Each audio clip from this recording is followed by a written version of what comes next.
बिस्मिल्लाहिर्रहमानिर्रहीम। अस्सलाम वालेकुम। सैयदा रूबी रज़ी के चैनल में आप सबको खुश आमदीद। नाज़रीन कराम, सिदरातुल मुंतहा का ज़िक्र वाक़िया मेराज के अंदर हुआ है। सिदरा अरबी ज़बान में बेरी के दरख्त को कहते हैं, लेकिन मुफस्सरीन ने लिखा है कि सिदरातुल मुंतहा के दरख्त को दुनिया की बेरियों पर कयास नहीं किया जा सकता।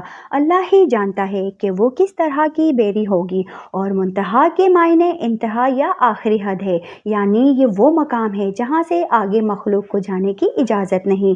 सिदरतुल मुंतहा पर हर आलिम का इल्म ख़त्म हो जाता है और उसके आगे जो कुछ भी है वो अल्लाह ताला के अलावा कोई नहीं जानता। रसूलुल्लाह सल्लल्लाहु अलैहि वसल्लम के अलावा कोई भी उस मकाम के आगे नहीं गया। रिवायतों से पता चलता है कि सिदरतुल मुंतहा के दरख्त की जड़ें छठे आसमान और फैलाव सातवें आसमान में है। मेराज की रात में जब नबी करीम सल्लल्लाहु अलैहि वसल्लम को हज़रत जिब्राइल आसमान पर ले गए और अल्लाह के हुक्म से एक के बाद दूसरे आसमान की सैर करते हुए जब आप सल्लल्लाहु अलैहि वसल्लम सातवें आसमान में दाखिल होने लगे तो सिदरतुल मुंतहा का मकाम आया। वहाँ एक अजीम दरख्त मौजूद था जिसके फल मकामे हिज्र के मटके जैसे थे और पत्ते हाथी के कानों की तरह थे। हिज्र दरअसल कौमे आद की मुमलिकत का दारुल सल्तनत था, जहाँ के पत्थरों और पकी हुई मिट्टी के मसनूआत बहुत मशहूर थी। 17वीं सदी में शाम, लिबनान और रूम के इलाकों में सिदरा नामी एक दरख्त पाया जाता था। दुनिया की बदलती आबो हवा और क्लाइमेट चेंजिंग की वजह से साल 1937 में इस दरख्त की नस्ल ही ख़त्म हो गई। मौरखीन और माहिरीन नबातातियात ने इस दरख्त की ऊंचाई 150 फीट और गोलाई 40 फीट लिखी है। इस दरख्त में होने वाले फल बिल्कुल हिज्र के मटकों की मुशाबह थी। इस तारीखी दरख्त के जलाल और अजमत को देखकर इंसान हैरत में डूब जाता है, जो अपने दौर का एक अजीम और खूबसूरत दरख्त था। बाइबल मुकद्दस में भी इस दरख्त का जिक्र रेस के नाम से किया जाता है। हज़रत सुलेमान, हज़रत मूसा और हज़रत ईसा अलैहिस्सलाम के इरशादात में भी बड़े अदब के साथ इस दरख्त का नाम मिलता है, जिसमें इसकी अजमत बयान की गई है। ज़बूर में इस दरख्त को द ट्री ऑफ लॉर्ड यानी खुदावंदे खुदा के दरख्त कहा जाता है। हज़रत दाऊद, हज़रत सुलेमान अलैहिस्सलाम ने अपनी इबादत गाहें और महलात इसी दरख्त की लकड़ियों से बनवाए थे।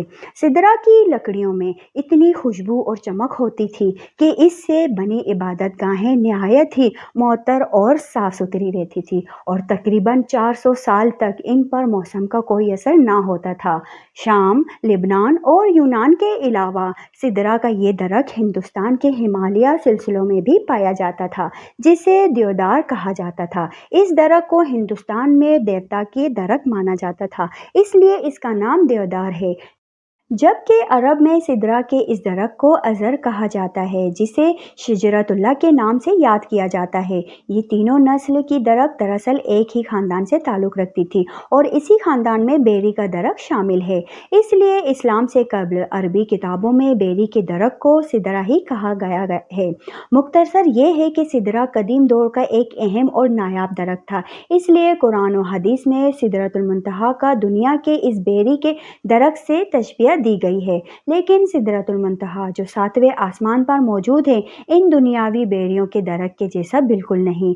हज़रत अब्दुल्ला इब्न मसूद रज़ी अल्लाह ताला अन्हो ने फरमाया कि सिदरतुल मुंतहा छठे आसमान पर है। ज़मीन से ऊपर जाने वाली चीज़ें सिदरा पर आकर रुक जाती हैं, फिर उन्हें फरिश्तों के ज़रिए वसूल किया जाता है और इस तरह ऊपर से नीचे आने वाली चीज़ें उस तक आकर रुक जाती हैं, फिर उन्हें नीचे से मौसूल किया जाता है। मुफस्सरीन ने लिखा है कि सिदरतुल मुंतहा के करीब ही जन्नतुल मावा है, जो जन्नत का आला तरीन मकाम है और जहाँ क़यामत से पहले शहीदों की रूहों को ठहराया जाता है।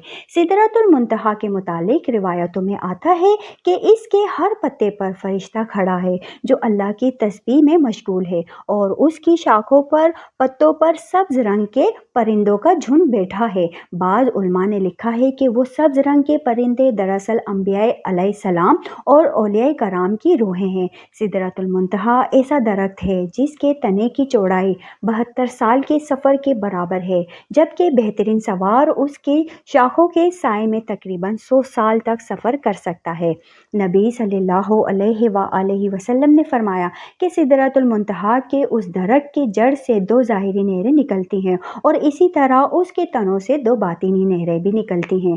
آپ نے معراج کی رات ان نہروں کو دیکھا تو جبرائیل امین سے دریافت کیا کہ اے جبرائیل، یہ باطنی اور ظاہری نہریں کیا ہیں؟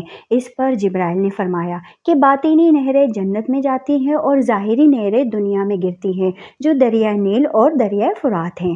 شمالی افریقہ میں بہنے والا دریائے نیل دراصل یونانی لفظ نیولس سے نکلا ہے، جس کے معنی وادی کے ہیں۔ یہ دنیا کا سب سے لمبا دریا ہے، جس کی لمبائی 6000 کلومیٹر سے بھی زیادہ ہے۔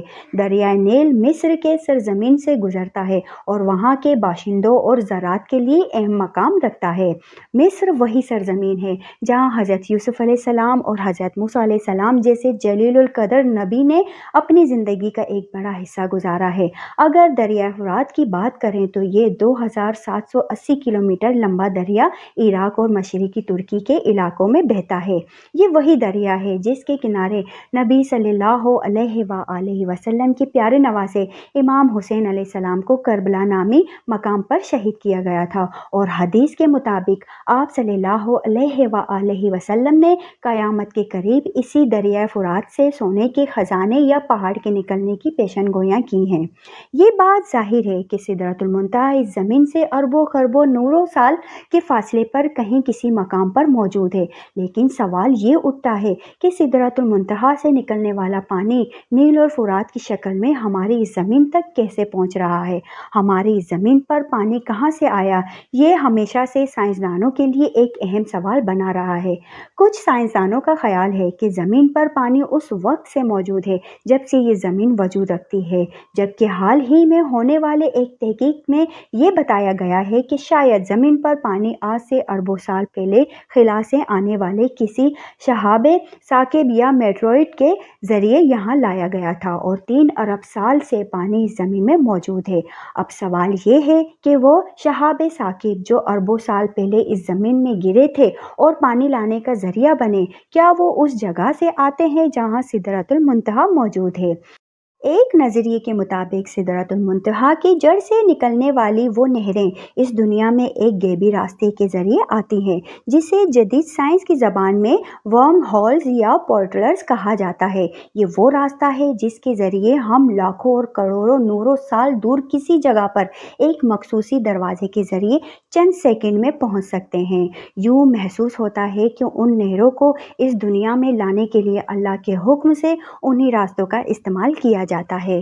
قرآن مجید میں ایک سورہ، سورہ معارج کے نام سے موجود ہے، جس کے معنی سیڑھیاں یا آسمان پر جانے کا راستہ ہے، یعنی ایسے راستے جو اس زمین کو کسی اور ہی دنیا کے ساتھ کنیکٹ کر رہی ہوں۔